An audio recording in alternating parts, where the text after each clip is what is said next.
What do you say? Hey, good afternoon. Welcome to the Stokastic.com NFL strategy show.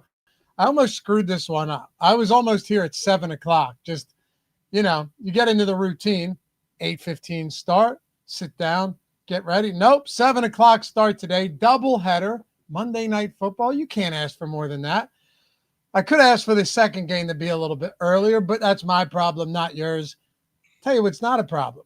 Chris Spags hanging out with me, breaking down this full 2-game slate, and it's a good one. What's up, brother? Excited to be here. Before the show, Loughy and I catching up. We end up talking about famous receiver deaths.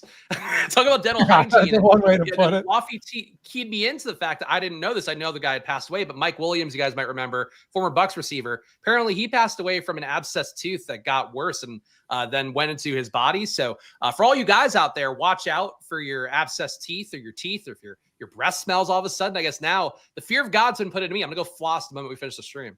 Yeah, man. I'm a big flosser. I think the key is the mouthwash, personally. Once I started hitting the mouthwash, every time I went to the dentist, it was like, hey, what are you doing? It looks great. I'm telling you. Something about that. It's interesting. I guess it's just, you put some acid in your mouth. It might come out good, might come out bad, but it ends up working out well. Some alcohol, some acid. Are you in a, nobody cares, but I'm sorry. I have to know where you guys and Spag stand on this. This is an important one to me, okay? Don't unsubscribe, please. Are you an electric toothbrush or a manual toothbrush guy? Electric, but I got the best one recommended by Wirecutter, the New York Times gadget thing. So I would say if you're going to say that electric toothbrushes are bad, at least I got the best of the electric toothbrush. No, I'd never use a manual toothbrush again ever since I went to electric. Okay, good. Because, why do that if a machine will do it better? Different experience. It's very good. Yeah, I mean, see, Philly electric. A lot of people just haven't tried it yet. Once they do, now sometimes, like when you first start, you'll just have toothpaste running all down your face. You'll look like a Neanderthal or something worse. But can assure you that's not the case. You'll get used to it. You look like Eric Lindquist. Oh, all right, let's get into it. Happy to have you guys with us. What a way to start the show. Hit the thumbs up. If this hasn't been the best 5 minutes of football show that you've ever seen, I don't know what we're talking about. If you don't mind, take a single second, atone for your sins this evening. Hit that thumbs up, subscribe to the channel, and leave a comment down below. Although that would be unnecessary. This show has no shelf life, so forget the second one or the third one. Thumbs up, subscribe for the people. Thank you guys. Helps a lot. Let's make it happen. All right, dude. So I did the strategy show with Greg today. Genuinely can't tell you how happy I am to have a 2-game slate. I wish every Monday was a 2-gamer. That would be great. Because while I love Showdown, I like the 2 and 3 game slates as well. Thanksgiving, Christmas, all the, the Saturdays, all that stuff they do. So week 2 every year when we get this doubleheader and Monday is the best. But when you look at the quarterback position, you've got a couple guys that stand out as like, okay, they're all pretty much grouped together. I went over the props, and I can pull these up for you as well. But I went over the props earlier today, Spags. And if you start looking at player props for all of these guys today in the passing yards department, there's not much to differentiate them outside of Justin Herbert, who is inexplicably under $6,000. So look at this. Mayfield, 234, 232. Stroud, 229, 232. Geno Smith, he's come up a lot. All right, so these numbers have come up since this morning. You now have Herbert in some spots at 259.5, 260, and Geno's even up. So just this game in general, much higher total, worse defenses. I think you're going to see a lot of people gravitate towards these 2 quarterbacks, particularly Justin Herbert. Yeah, Herbert, to me, seems like the most obvious play on the slate relative to projections, not just at Stokastic, but industry-wide. But on Stokastic, he is the top projected player on the slate, the only guy projected for over 20 fantasy points. And in fact, it's a pretty big gap between Herbert and the number 2 guy. Stokastic has Nico Collins at 17.8, has Herbert at 20.6. So if you're playing a cash game, I would think Herbert's the guy. I would think he's also going to come up a lot. I know the sim when I ran some lineups this morning, I'm rerunning a set right now. So it seemed like the top sim lineups were pushing Herbert down a little bit because of the fact there's probably going to be a very good amount of him on the slate tonight, and getting more creative with another QB might give you a higher shot at grabbing that first place. But I think just on his face, Herbert is in a great spot. Looked very good week one, really elite data across the board in terms of his catchable ball rate, stuff like that. So for Herbert, I get it. I just think for a tournament tonight, you play the other three QBs, you play Baker Mayfield, who's not going to get played at all. I tend to think that's what's going to be more likely to bubble up relative to a field of Justin Herberts tonight. The price point is way different between Baker and Stroud, but we are still getting more Stroud than Baker. And, there is a part of me that understands this. I look at the ownership, not exposure, but ownership spags. And you've got Stroud, Geno, and Baker really all within like 5% of each other here. It's Herbert's that's the highest owned, and I think rightfully so. Best matchup. Are you with me that this Raiders secondary could be abysmal this year? Yeah, I mean, I tend to think that they'd acquitted themselves okay in week one. They have the lowest catchable ball rate of anybody on the slate based on that 1 week of sample size, only a 78% catchable ball rate, which is not very good if, the number sounds like it's good. I think the Raiders D, I agree they should be not good over the course of a season. But I don't know, I think that trying to play into people, wanting too much Herbert off of what they saw last week is still how I feel about it. But I'm with you. The Raiders, I don't think will be good. I think they flashed okay for 1 week for what, whatever that's worth. I think there's an element with this whole Herbert thing.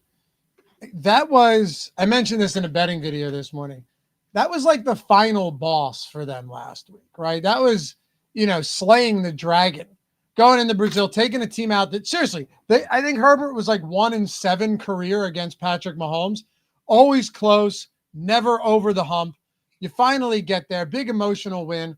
I don't think they're going to be bad today, but I also think it's fair to say that when Justin Herbert's fully healthy, he's really good. We saw him use his legs. He mentioned that he wants to use his legs more. Like he mentioned that several times in the summer that he'd like to be more like Josh Allen as a runner. We saw him ice the game with that beautiful trot down the right sideline. He can do it. You also have pretty talented pass catchers. Ladd McConkey's simply always open. Keenan Allen still has a great rapport with him. And I know people don't like Quentin Johnston, particularly after a rough rookie season, but you talk about acquitting themselves well. I think Quentin Johnston over the last second half of last year and this week one, I think he's made some pretty significant strides, man, and it's shown. So there are a lot of weapons in this passing game. If this game's shot out, I wouldn't be even remotely surprised. Yeah, I'm with you. I mean, the Chargers do have the highest total on the slate with the 25 implied points. And, like you mentioned, Herbert, really a lot of stuff jump off the page. One thing that I think will get talked about a little bit, not enough across the content industry based upon what I saw today. Chargers also had a lot of motion plays last week, which tends to be a sign of an offense that should have, some success if the talent's there, if the play calling is not totally moronic. But they ran 32 motion pass plays last week. 12 motion run plays, which doesn't matter quite as much for Herbert, but it does mean that he sees better looks, is allowed to exploit some more matchups. They also ran a ton of play action plays in that one, 11 play action attempts. It's a pretty good number as well. So I think with Herbert, you're seeing, like Loughy talked about, the talent come there, in addition to the play calling being there. And I think last year there were some fears, definitely a couple years ago coming in, that Greg Roman would maybe not be the sharpest play caller with what we saw in Baltimore. But they had a high pass rate last year. This first game, they had a 15% pass rate over expectation. So it does seem like they're a team that fits the fantasy friendly thesis if they keep that up. I'm with you. Now, the question I have, because look, right now I ran the Sims. I'm with the field on Herbert. I'm not really over the field in a huge way on anyone outside of Stroud. Very under the field on Baker Mayfield. That is the one guy I'm getting the least of right now. I'll rerun the Sims probably one more time, but we might not need to, right? I mean, just let me see here. Oh, no, I'm not going to. We updated at 540 and ownership at 550. I'm not going to run this again. I don't intend on doing that. I think there might be one at 6 o'clock and 6:07. Oh, we do have a new one? We have a fresh one? Mm-hmm. Because I just refreshed and reran it because I was getting a little bit of a glitch. But yeah, it seems like there was an update. I will run this again while we talk. But I want to know where you're at on Stroud. On one hand, I think he may have to do a lot. This is another guy. If Stroud started running more this year, it wouldn't shock me. He actually can move. He's a pocket passer, but we've seen him in these big games in the postseason run well. this isn't a must-win game, but you don't want to go to 0-2 with how well the Colts are playing. Like it's not a death knell, but it's also not good. And now you've got him going, and you have Nico Collins, no Christian Kirk. Aside from Nico, though, Spags, who do you have? Right? Like you have Hutchinson, you have I think Watson was basically the wide receiver 3 last game. You have the rookies and Higgins and Noel, but does it make sense to you to be getting over the field on Stroud? Because I think if you're going to win a tournament tonight, there's a good chance you're going to have to take chances with somebody that isn't named Justin Herbert, even though I have a lot of them. Yeah, and I'm with you on that. And I think that's sort of where I really am running into an issue today where I would like to get more Baker Mayfield. The Sims do not want to give me Baker Mayfield at all. I am getting above the field in the last 150 set I just ran right now. A Stroud, I got 26%, Fields at 19. Geno got a 29, Fields at 24. Herbert, I got 45% of lives, Fields at 39. I mean, personally, and this might be a personal bias thing, I made some decent money last year with that Bucs offense and kind of being on that a lot. So I do have some priors on Baker, love Bucky Irving. Like I like that team a lot, but it's a low total this week. And it seems like the Sims, it's shocking to me, Loughy, to see like Stroud come in that much and no Baker, but I'm with you on Stroud. Like conceptually, he had a high catchable ball rate in week 1, 93% a catchable rate there. One of the best in football for 1 week.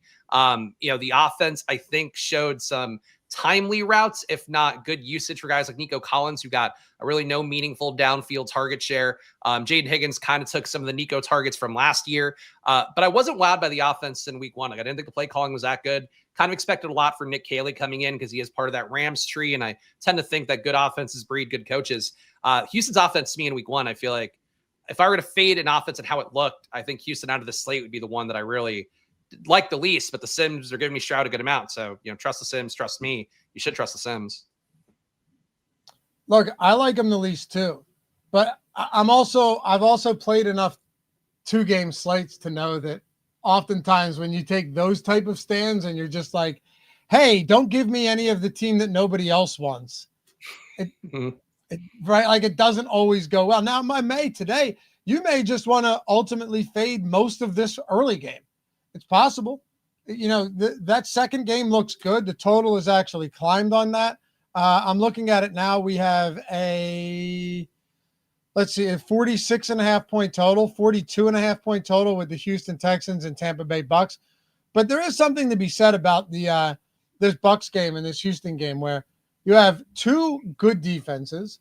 I think there's some question marks for Tampa in the secondary, but I don't know where you are. I haven't asked you. I'm still a believer in this run defense. Like every year people go, man, Tampa's run defense is going to take a big step back. They seemingly never do. Like I'm not saying they're going to allow 50 rushing yards per game or whatever it was like they did in 2023, but Todd Bowles is a defensive minded coach. You still have Vita Vea on that line. And so long as that's the case, I think it's going to be pretty tough to run on Tampa. Yeah, I think we saw that last week. I know, people were talking about not playing Bijan Robinson in that spot, and they go Vita Vea is a reason why not to. And like the rushing results, I think would support that as a concept. The issue is that Atlanta found other ways to get Bijan the ball, or I guess Bijan now. He's back to being Bijan, according to the announcers yesterday after he was briefly Bijan, and made a point of saying that his mom and his grandma want to call him Bijan. Drives me nuts. Anyways, Bijan now. He killed it in the pass game last week versus the same offense, but he got completely same defense, but got shut down for the most part in the run game. He has a lot of juice. Nick Chubb has absolutely zero juice at the stage of his career. No efficiency, doesn't miss tackles anymore. Was under a 10% avoided tackle rate last year. Just like obviously visually didn't look like the same guy. I think he plays right into Nick Chubb in a style of run, and Dameon Pierce is also inactive today. I don't think Woody Marks has a lot of things that they're going to give him opportunities, and that he's even that good. So if it comes out of Nick Chubb versus Vita Vea, like he's probably going to get destroyed because he's not Bijan Robinson. You can't just do a bunch of checkdowns, can't do a bunch of swing routes to Nick Chubb. He's just going to not get yards if they play like you'd expect. I don't really know. Yeah, right. He only ran a handful of routes. He had 1 target last game. Agumbawali's a better pass catching back anyway, right? So I don't know. I think it's a tough spot. Now on the other side, Tristan Wirfs is out, but Luke Gedicke's in. He was questionable. That would have been a problem if both of those guys were out. I still can't help but wonder though, like, do you think there could be some issues for this Tampa Bay passing game today? Because last week we saw them against an Atlanta team that, look, admittedly, Atlanta looked very good against J.J. McCarthy and in that offense. And they, for the first time in forever, managed to get to the quarterback, right? With a bunch of young guys too. But I still think this Houston secondary is markedly better than anything Tampa Bay saw in week 1. I tend to think you're right. I worry a little bit. My worry about Tampa Bay is one of those things where, again, they lost Liam Cohen. We've seen Liam Cohen, I think, do a good job so far in Jacksonville, at least relatively. The structure seems pretty good. The results, you can make a case, I guess, that they could have been a little bit better this week. But overall, I think that they lost a guy who's very smart. They promoted from internally, brought in Josh Griswold, who was the passing game coordinator, to be the new OC. I wasn't wowed by the stuff I saw in week 1. Mike Egbuka, I think, catching 2 touchdowns kind of masked over some of the warts there. But, Mike Evans, for 1 week, his target per out run rate was down. His efficacy in terms of EPA metrics were down. For Egbuka himself, people loved him, but he kind of just played a lot of snaps, and he only had a 16.5% target per out and run rate, so nothing really special there.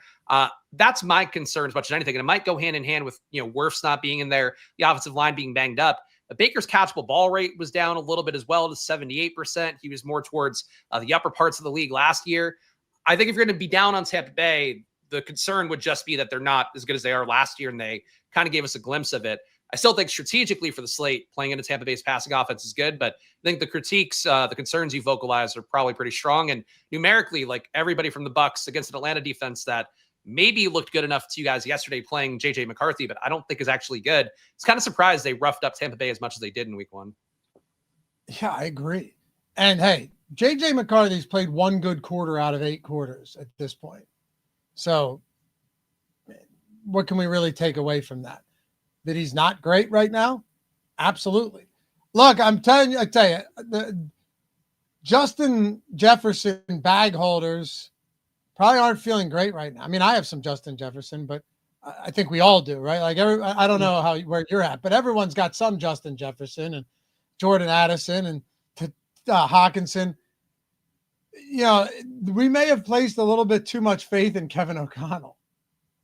Yeah, I think McCarthy still can get there, but the Wentz thing, if that's going to be a month, he was really bad, small sample size stuff last year. If he gets Wentz really on the right track, it'll be the greatest reclamation project I think we've probably seen.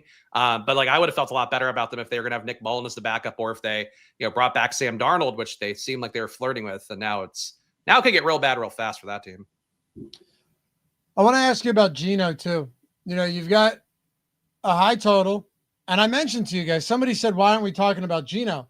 He was one of the first players I mentioned. I mean, if you look at the props here, you are still talking about a 247.5 in some spots, 249 in some spots, passing prop. You want to look at passing attempts as well. 32.5 Baker, 32.5 Stroud, Herbert, 34.5, 30. All these guys are around the same. But then you look at passing touchdowns. They're all going to be at 1.5, right? All at 1.5. Herbert heavily juiced to the over. Everyone else is pretty much in the same neighborhood. I mean, these guys could not look more similar outside of a handful more passing yards for Geno Smith. If you're just talking the prop market Spags, Justin Herbert does stand out ahead of these guys, but also it's possible that you just see a back and forth affair in Las Vegas. You don't have to worry about any weather. Not that you have to in Houston either. Both of these games are immune to that. But looking at that 249.5 prop that's come up 10 yards since I last looked earlier this morning, of course Geno should be considered as a strong play. It's why he's right now my second most exposed quarterback. I mean, I don't really think there's a wrong answer on the slate, but given what the Sims are telling me right now, Baker Mayfield is going to be my lowest exposed quarterback. Geno is going to be up there with Stroud, but both pretty far behind Justin Herbert, who's in a tier of his own.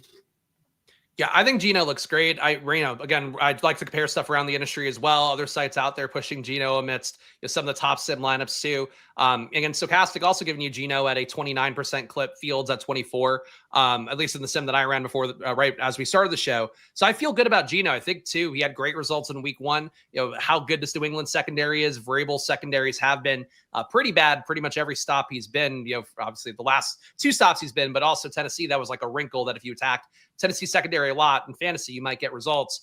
We've seen that so far this season. Again, same thing in New England. So maybe that clouds the Geno love a little bit, but he was killer in week 1. He had a 91% catchable ball rate, had positive EPAs on deep throws, handled pressure well with a 0.2 EPA on there. Anytime you have a positive expected points added on pressure plays, it does mean you're acquitting yourself incredibly well. And he also took shots downfield. He had 6 deep targets in that game, 10 intended air yards per attempt overall. I think that's the kind of aggressive style here that, number one, they probably need to have to keep up with Justin Herbert on the other side. But number two, like, that's Geno probably getting the best opportunity he's had as a pro quarterback. So I like Geno a lot too. I'm with you. I think the stack partners as well. You could definitely go to Jacoby Myers at a very cheap price tag. You go to Brock Bowers at a much more expensive price tag, but in a spot where he might, dust every tight end. I love Raider stacks. I think they're the way to, besides, if you want to ignore the Sims and go to Baker, I think Geno's the most appealing option besides Herbert. How heavy-handed are you willing to go with these stacks? Obviously, QB +3 is a very easy decision to make. If you're treating this like a, you're treating this like a main slate, you don't want to do that. Whereas main slates, QB +3 is perfectly fine. But on a 2-game slate, it's even more necessary at times. Does it always win? No, but in many cases, yes, it does, especially if you have one team that puts up monster numbers. Are you willing to run with a QB +4? That would mean essentially the running back +3 pass catches is what it's going to look like. Yeah, I mean, I know I have a few with Geno in particular because I think Jency can get there. I think Bowers and Jacoby Myers can get there, in particular in a game script where the Chargers are pushing a little bit and you have a few of those receivers mixed in. But yeah, I can get there for QB +4. I found it hard to get to the Dante Thornton tier of guys. I got a little bit of Trey Tucker and in addition to Thornton. Like, I think they're kind of the same play. But I think it's very easy to get to a QB +3 with Geno, +4 adding Thornton on. I could see it winning, but it does feel a little bit unnatural projection wise, because I think if you put in like a 4th Raider, or 4th stack partner as a Raider, you're leaving a little too much salary on the table, or it kind of feels like you are. I mean, I'm looking at one now, 1,500 remaining, which quite frankly, if you've built lineups by hand, it's not that much. I mean, these guys are just all so cheap that I'm not sure it even matters, man. I really don't know. I have a couple lineups where it's like, Geno +2 with 3 run backs.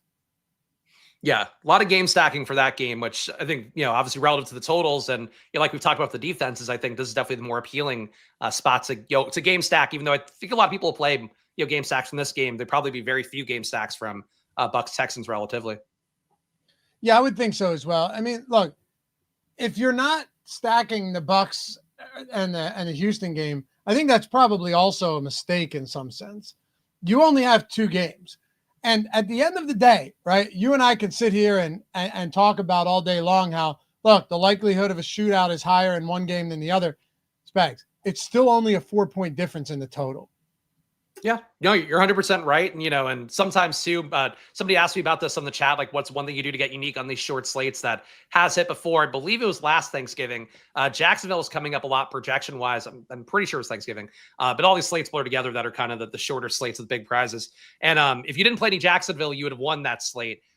Don't misquote me if it isn't Jacksonville, but the thesis kind of remains there that just leaving that one team out that seems unavoidable can be a part of it too. So game stacks, I'm with you on just fading one team entirely in a build. That's an easy thing to do as well, because sometimes just one team underperforms wildly. Playing more into correlation here. People don't do it enough on main slates, let alone for a 2-game slate where correlation should be like everything. John the Bettest, Loughy in a single lineup, or in the single lineup sim. So he's using the single lineup sim over at Stokastic. Have a 99% sim ROI lineup that left 1,500 on the table. Should I be concerned? I know I answered this, but again, and I think you'd agree, Spags. No, not at all. One way to get different on a small slate is to leave salary, right? You can still, if you think about this, is a really interesting way to look at it too. A lot of people are very uncomfortable, kind of like you're saying.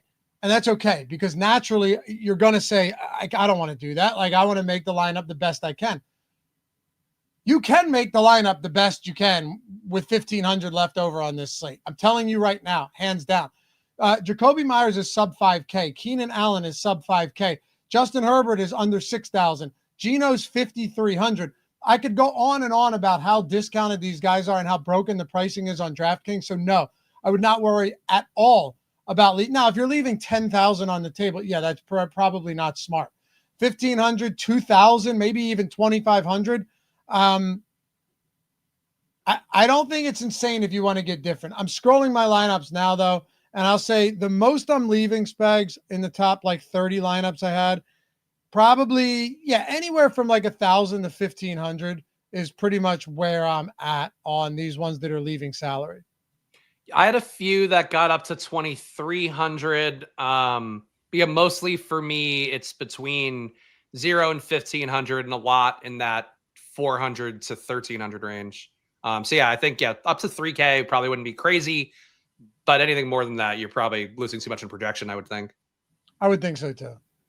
What do you want to do with the running backs? I'm just going to toss this one over to you, get your thoughts where we sit up top, and then we can get a little bit more granular. But like outside of the Nick Chubbs today, I'm talking Hampton, Ashton Genty, Bucky Irving, and then maybe we'll see if we can find some value in like a Najee Harris. But among those, and we'll call them big three, despite the varying price points, where do you stand? Yeah, I got a good amount of all three guys, so it doesn't feel like a fade, even though relative to the slate, Bucky getting in my top 150 at 54%. The ownership expects to be 67. Like that is technically a fade. But those three to me, like basically what I tried to do is get as little Nick Chubb as possible and just take what I can do and live with the other side of the equation. My fear is that a lot of people treat it the exact same way because, Genty, Hampton, not great box score results in week one. But the underlying usage was great for those guys. For Genty, you had 21 intended touches in that game, 2 inside the red zone, 1 inside the 10-yard line. So like effective bell cow usage for him. He also had a 26% avoided tackle rate in that game. So he's right in line with where he was a 33% avoided tackle rate guy in college. I think Genty looked pretty good for the 1 week sample. Same thing for Hampton. Hampton had much less good box score results, but he still had 4 red zone opportunities in that game. Also missed 26.5% of the tackles going against him. Got targeted not so well, but overall had 17 intended touches. I think those guys are in the best game environment. So they're my 2 favorites. Bucky, I'm never going to advocate for a fade on. I do worry about the underlying numbers a little bit because really all he was last year was efficiency in terms of EPA metrics, avoided tackle rate stuff. He cleared the bar on that every single week. The first week here, he was not super efficient, only missed 7% of the tackles he went against. I worry that with that and the low total for the Bucs that maybe we're not getting quite the same Bucky as we got last year, at least for this portion of the season. So I would favor the rookies over Bucky, but those guys and not Nick Chubb is really how I'd prefer to play the slate. And Ogumawale too. I feel like that's a little too cute as well. Isn't it amazing too that like Genty at 7K? Now, that's probably a reasonable price point on a main slate. On this slate, though, it just makes him so easy to get to. And you look at his rushing plus receiving, you're talking anywhere between 86 and 90 Spags, but it's not, to me, it's just a volume thing. I mean, who do they have? Genuinely, who do they have? I don't know if they make Raheem Mostert a healthy and active again today, but I don't think it matters. You have what? Zamir White behind him? He had 20. Zamir White had 3 carries last game. Aside from that, you had 21 total touches from Ashton Genty. Played like, I think, 85% of snaps. He's clearly the bell cow. The draft capital they spent on him, there's no way you would allow yourself not to just use it. Plus, there's literally nobody behind it. They don't even have anyone decent behind them. So I get that he was wildly inefficient in week one. It's not lost on me. I think he averaged like 2 yards per attempt. I also think the Patriots' run defense is proving that that's the one strong aspect of their D when Christian Gonzalez is out and nothing else. But, I mean, like, how do you not just go back to the well with guys like Genty given that workload? The differentiator, and I think Greg made a valid point. I don't know if it's going to come to fruition, but with the Hampton situation, does Najee Harris get a little bit more work this week? Because he was effectively useless last week and unused. In Las Vegas, who else could possibly get any work? What is the incentive to give anybody any work outside of spelling Genty for 1 or 2 snaps?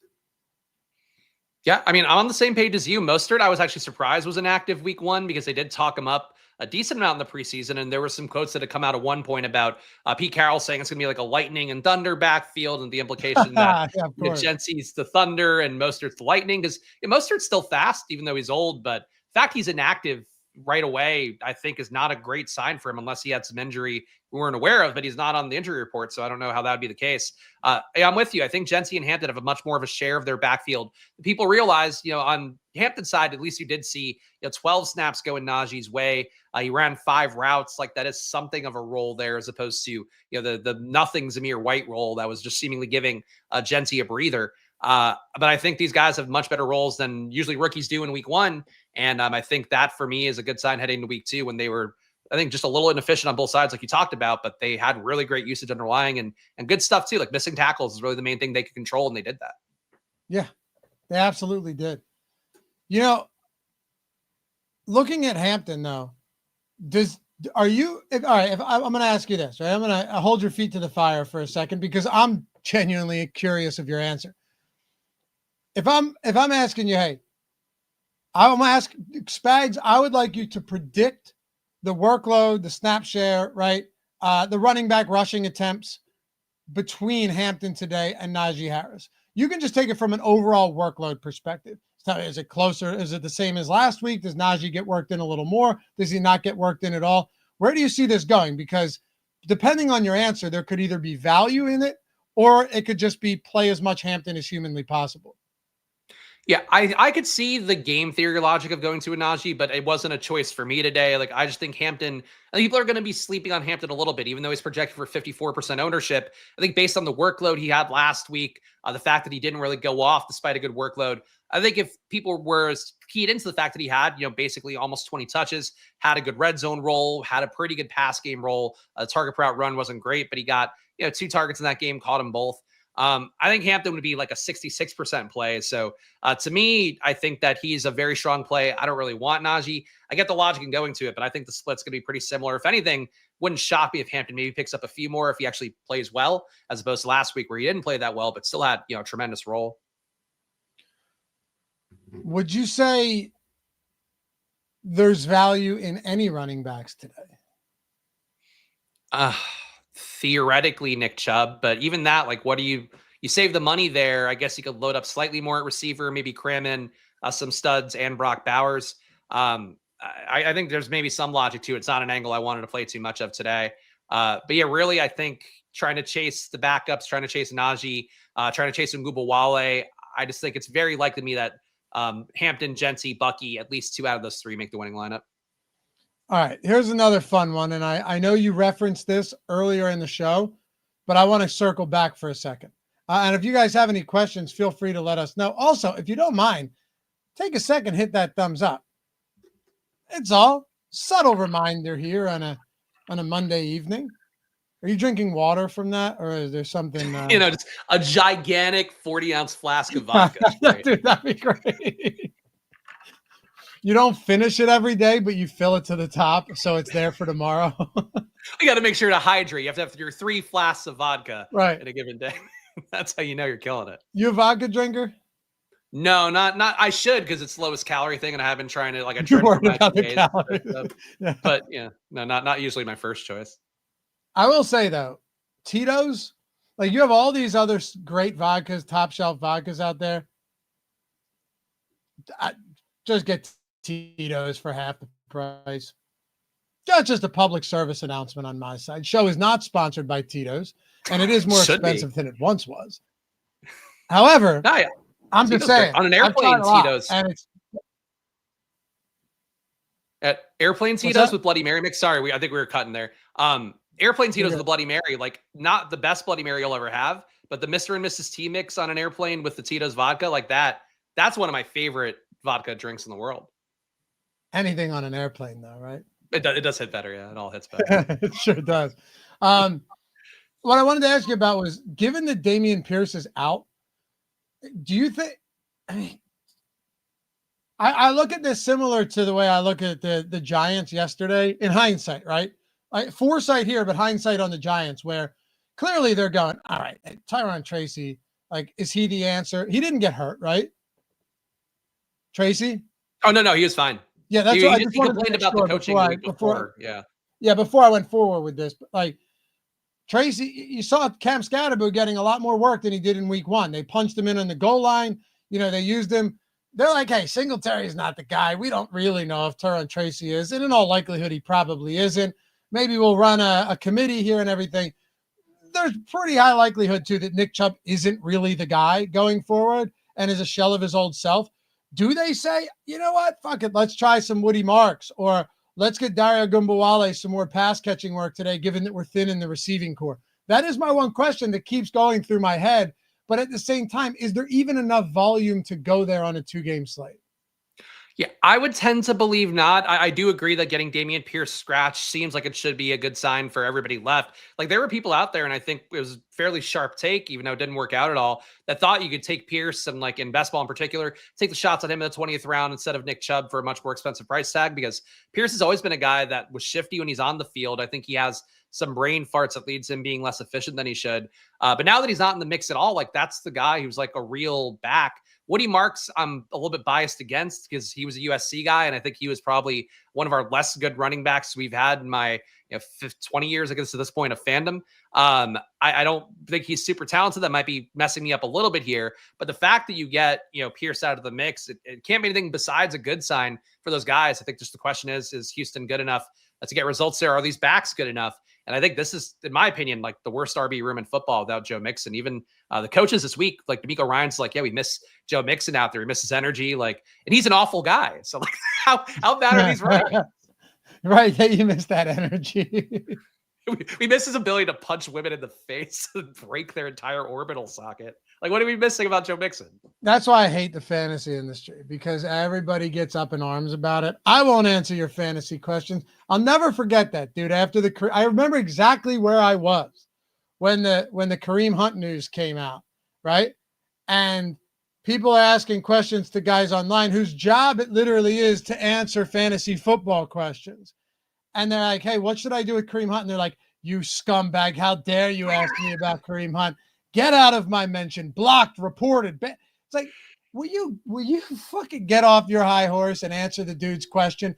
And then, lo and behold, Spags, right? 2 weeks later, it's like, all right, well, Kareem Hunt could be returning soon, and he's a low-end RB2. It's like, yo, eat shit, dude. These people do the same thing every time.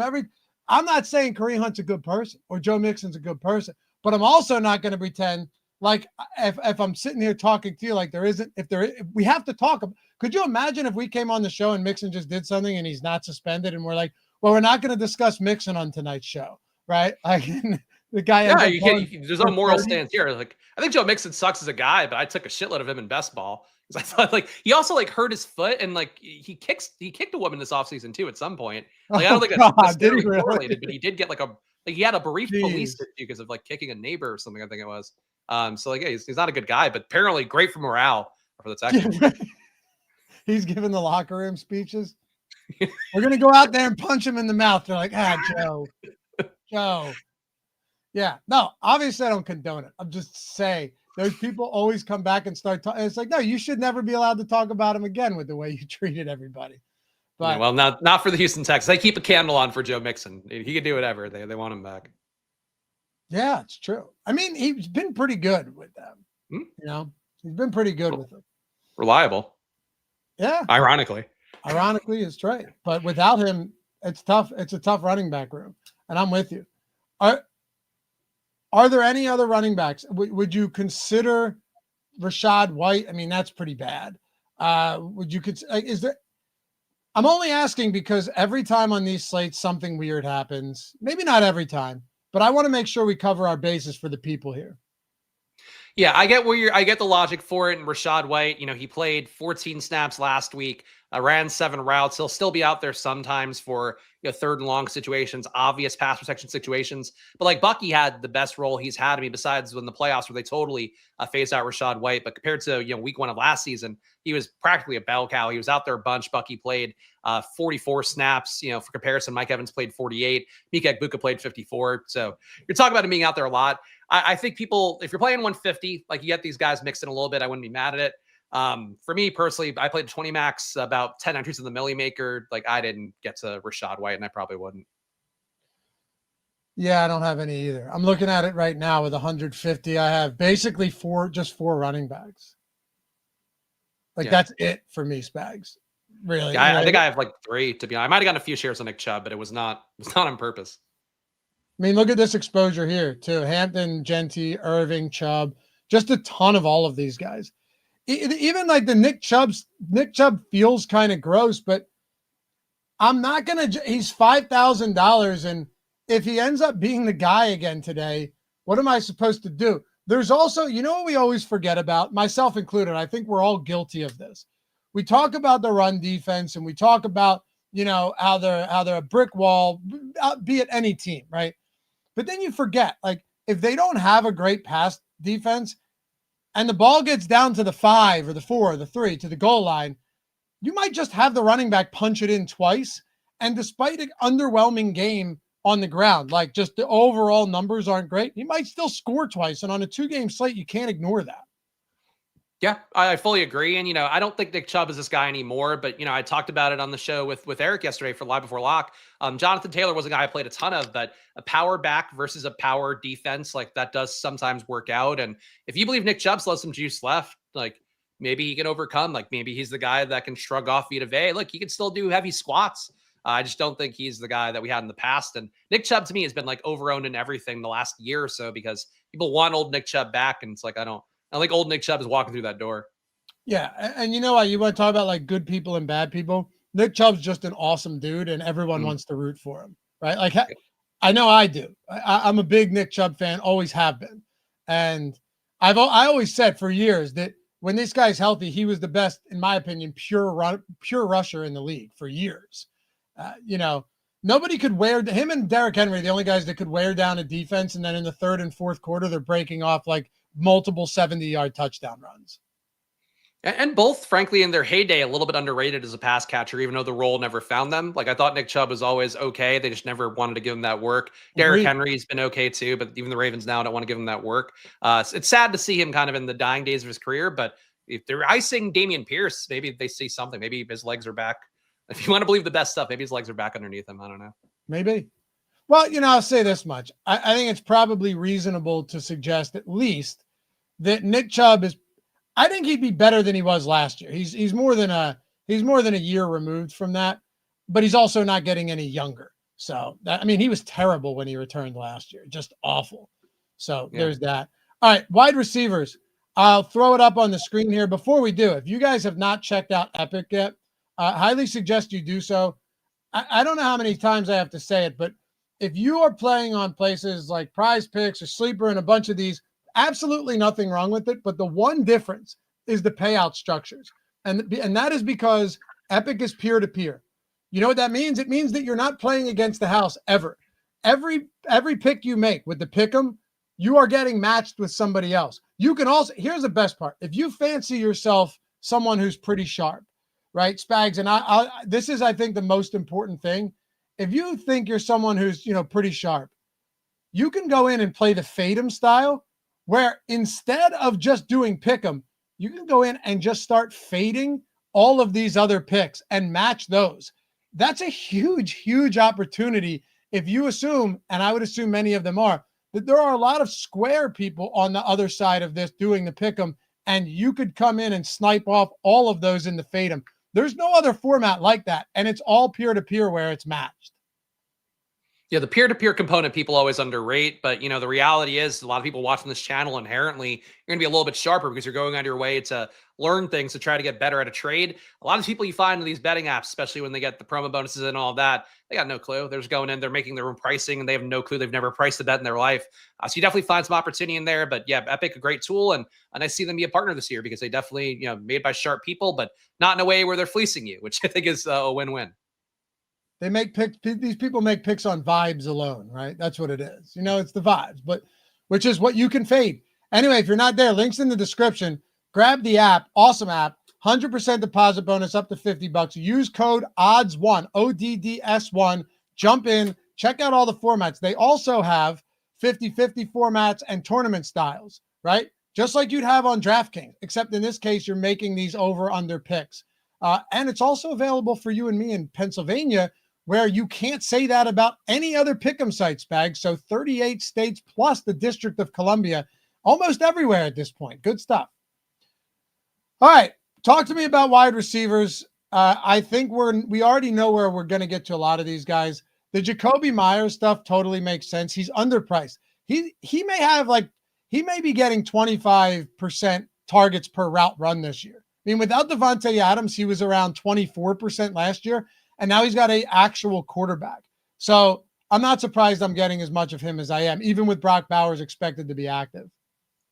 Yeah, it's crazy the pricing on this one. And it's odd too, because DraftKings has been, very tight pricing on everything besides QB. It seems like, at least, relative to projection data and value metrics. But Jacoby Myers, played 59 snaps last game. I believe that's the most of any receiver on the slate. Yeah, a little bit ahead of Igbuka, a little bit ahead of Nico Collins. Like, he had a tremendous workout there, got 10 targets in that span. Like Loughy mentioned, over a 27% target per out run rate in that game. For Myers, he's the player to me. I think he might, in some respects, be the most important player in the slate, because if he does what he's supposed to, he should probably be in your line. But if he doesn't do what he's supposed to, you now have leverage against, half the field, maybe even more than that. But sim-wise, I got Myers at 78%. I think he and Keenan Allen, who you mentioned earlier, those two guys, both too cheap for their roles. If it were up to me, I'd put them both in every lineup. But just knowing how these things work in a 2-game slate, if you want to mix some in of other guys and receiver, that would be a logical thing to do. But I think Myers to be the most unfadable player on the slate, besides, I guess, maybe the running backs who are not Nick Chubb. Do we like a Nico Collins bounce back today?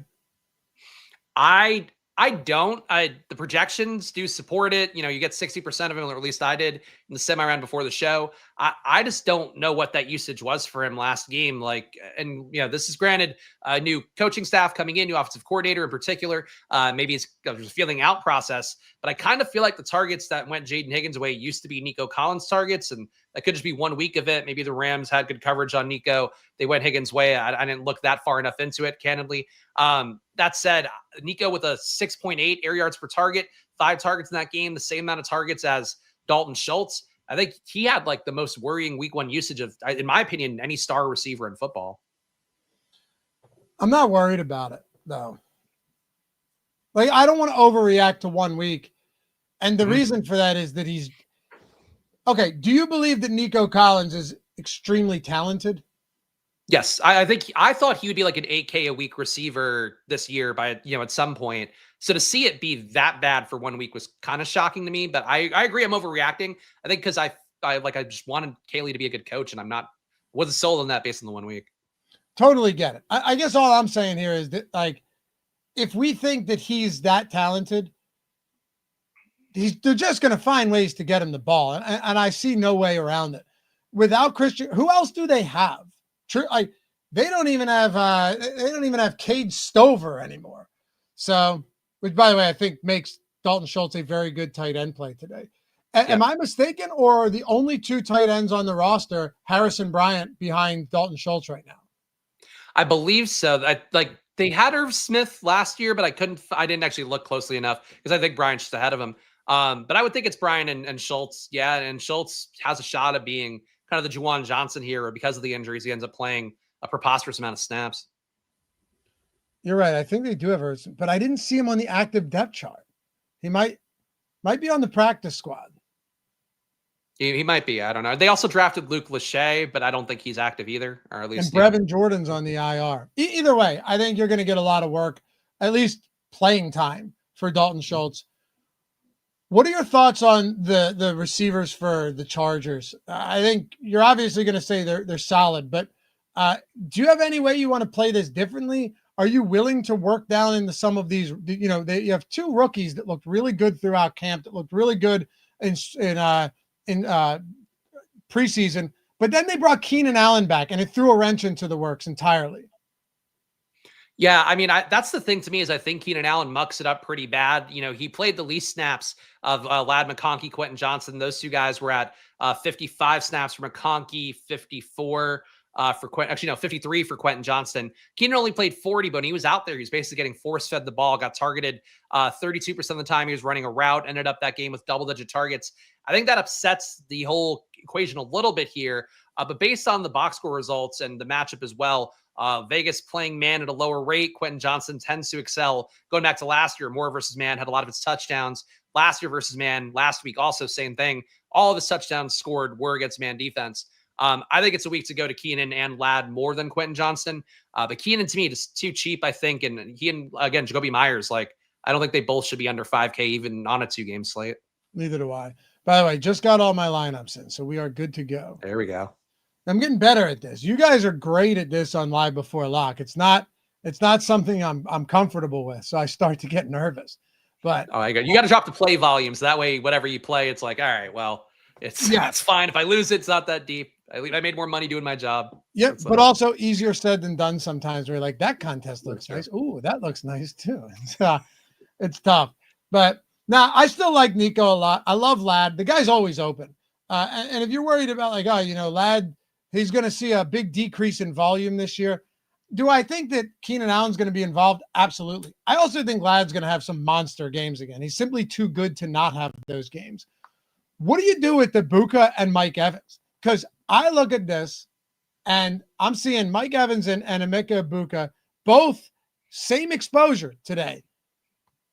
Tough matchup, but not a lot of Baker Mayfield. So we have a good amount of both Mike Evans and Ibuka, a decent amount. We don't have much K. Dotton, and we have a ton of Bucky Irving at 60%. Just not a lot of Baker Mayfield. But aside from that, we still have a decent amount of the passing game for Tampa Bay. We don't have any like Sterling Shepard. Tez Johnson's inactive for whatever that's worth, not much.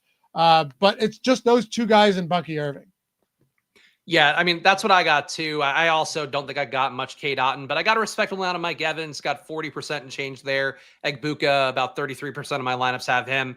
I like the play. I like these guys more, playing both of them if I'm going to play Baker Mayfield. I did go out of my way to boost Baker Mayfield and get some more of him because that's an angle I wanted to try to play tonight because Baker was a guy I really was happy with the results playing him a lot last year. But I think that for Egbuka, he ran really hot, in game one, 2 touchdowns there while having no red zone targets, while also only having a 16.5% target per out run rate is not really the best. And Evans, Evans had a big piece, Loughy. I don't know if you saw this today, but Evans had an athletic piece talking about like his life and career. It's kind of what we were talking about before the show with the Buck stuff, but talk about his dad getting shot and like his dad got killed by his uncle because the dad was like abusing the mom or whatever. And the uncle was the mom's brother. And there's a whole piece about that came out today. I feel like maybe Evans might, go a little bit harder on a day where you have this really personal, threadbare moment in a major publication. And he also just didn't run well last week in touchdowns. So I like Evans a lot, want to play him more than Egbuka. Egbuka, I feel like might end up higher owned than the projection we have because people just like love this guy and all the hype he's had. And I think the results from week one were okay, but like it's very touchdown dependent. You know what that is, Spags? Is that them coming for Mike Evans' father's killer? It's a dark joke, Loughy. No, that's the narrative alert, Spags. Okay. Good, it's at the end of the show. A lot of people have left already. That's the narrative alert. So I know you're not playing more Mike Evans because of that. Oh. But I love that you just pulled that out of the hat right there. I had not read that piece. That was also very funny. But yeah, I mean,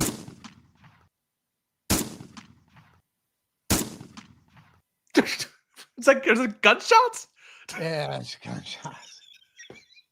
Where do you when do you have sound effects? Yo, StreamYard's got all this cool stuff, right? Like, no, it's crazy. I need sound effects. Chat, we want to thank you for being here today. Yeah, there's a lot, dude. You can use them. You have access to doing all this too. Is that our media assets? Don't make a joke. Oh, I see him now. I can hit one. There you go. See? Oh, that's a gross one. I don't know what that would be. It's you urinating. Oh, yeah, no. Do you have any? We still have a few minutes here, and some people might be finalizing lineups. And by the way, Chris, I think it was you who gifted those memberships. Chat was going so fast. If so, thank you as always. Any cheap wide receivers that you're willing to get to outside of Trey Tucker, who I think is probably the best option, just given his workload last week and his snap share? Dante Thornton, I thought, had a pretty good workload, played 38 snaps, 21 routes, saw 2 deep targets in that game, and overall 24 air yards per target. So I think if one cheap guy is going to make a roster off of like one play, I think it could be Dante Thornton. Wasn't like the biggest on him coming out this year, but I thought people were kind of steaming him up a little bit too much. But he at the very least is as good of a play as Trey Tucker. I think based on the volume of snaps, a little bit better of a play than Trey Tucker, and they'll end up similarly owned if I had to guess. Caveman Yogi said, get a load of this guy. Never heard of the narrative alert. That's my bad. I didn't know. I didn't know we had sirens going off on streams I've missed apparently, and not paying enough attention. It just popped into my head now. For these guys who watch the strategy show, they know I'm now self-producer extraordinaire, doing what I can, Spags, to keep things fresh. Before we get out of here, the reason I didn't spend a ton of time on tight end today is because, one, I'm bad at pacing shows. Number two, it's something I mentioned a lot earlier that Dalton Schultz looked like the best tight end just based on price. Him and Brock Bowers really look good. The one guy I do want to throw out there to you, though, is Michael Mayer. And hold on a second. What time is it, fellas? Oh, I know what time it is. It is the second narrative alert of the show. What if, and this is kind of like an injury narrative, what if Brock Bowers kind of isn't 100%, ends up tweaking it again, only got in limited practices this week, or I hate to say he's used as a decoy, but what if he's just like not 100%? And they've loved Michael Mayer all summer. All of the reports coming out of camp there have been like, hey, Michael Mayer's pretty sweet. This guy's pretty decent. We're going to use him more often. I'm just throwing it out there, dude. He's pretty cheap, and it could be a shootout. That could be one of the cheap guys that I'd look to get to. I agree. I think if you're not playing Brock Bowers, I think Mayer is a really appealing option to go to. When I did some hand builds, some single lineup sims before the show, I built lineups, a few of them without Brock Bowers, went to Michael Mayer instead. So I'm fully on the same page with you as well. And people forget that he was a guy that at Notre Dame was a huge target hunter, had kind of that Colston Loveland, a level of endless targets he got fed in an offense that wasn't very good. And Mayer's the inline tight end. So I agree. If Bowers gets rehurt again in this game, Mayer moves up. Even if Bowers plays, you might be able to get away with playing both tight ends together. And really, because of the ownership coming for Dalton Schultz, the fact that I think he's going to be a popular play in some of the most popular sims, including Stokastic, across the industry, you get some leverage on Schultz too. So I think I'm with you. Mayer's, I think, a very sneaky play. And I now wait to see Cade Otton break the slate because he's the one guy made no effort to get any of. Damn it. I thought the same thing. And he can do it. He can have that rogue 2-touchdown game and then just go back to the cellar. Yep. I agree. Yep. Hey, appreciate you guys. Yo, make sure, do it during the show. Don't make the mistake of not having the Stokastic avatar in the event that you were to win something, finishing top 3 in a field of 5,000 or more. Go to stokastic.com/HOF or just use the link in the description. I'm telling you, do it before these games start. You'll regret it otherwise. Download one of these beautiful 6 avatars, upload it wherever it is you play. And when you finish top 3 in a field of 5,000 or more, could be a nickel entry, could be the mini max. It doesn't matter. Just tweet your wins with the screenshot and maybe a nice message that Spags and I can read on air at StokasticHOF over on Twitter. And that's it. Then just email us. Let us know what you want. Free month, okay, of the Sims Max. You can win 3 times in a calendar year. You win twice, another month, entire month, plus another week of Sims Max. How about 3 times? 3 wins in a calendar year, all access Sims Max for the whole month. And Spags, any $20,000 win or more, any $20,000, doesn't matter how big the field size, you get the beautiful custom ring in the display case. Look at that. Isn't that beautiful? A little engraved there. It spins. It's even a spinning display case. We do a lot for the people around here, so long as they got that avatar and they're running with us. That's right. And you don't get Loughy's DNA with it. So that's part of the rules we have to disclose. That you don't personally provide DNA in each one. Thank you guys as always. You're the best. We will see you back here. What's today? Monday? Tuesday, yep. Tomorrow, First Look show with Ben Rasa. Spags and I will be back Thursday morning for the Showdown strategy show. And of course, we got baseball going all week. It's not gone quite yet. Anyway, appreciate it. Spags, anything else before we get out of here? No, good luck to everybody here. Pleasure being with Loughy as always. Check out my YouTube channel at Splash Play Pod. And good luck to all you guys today. And let's hope that all the things we said were right and we don't look foolish within 5 minutes of the stream ending. That's always the hope. Bye-bye.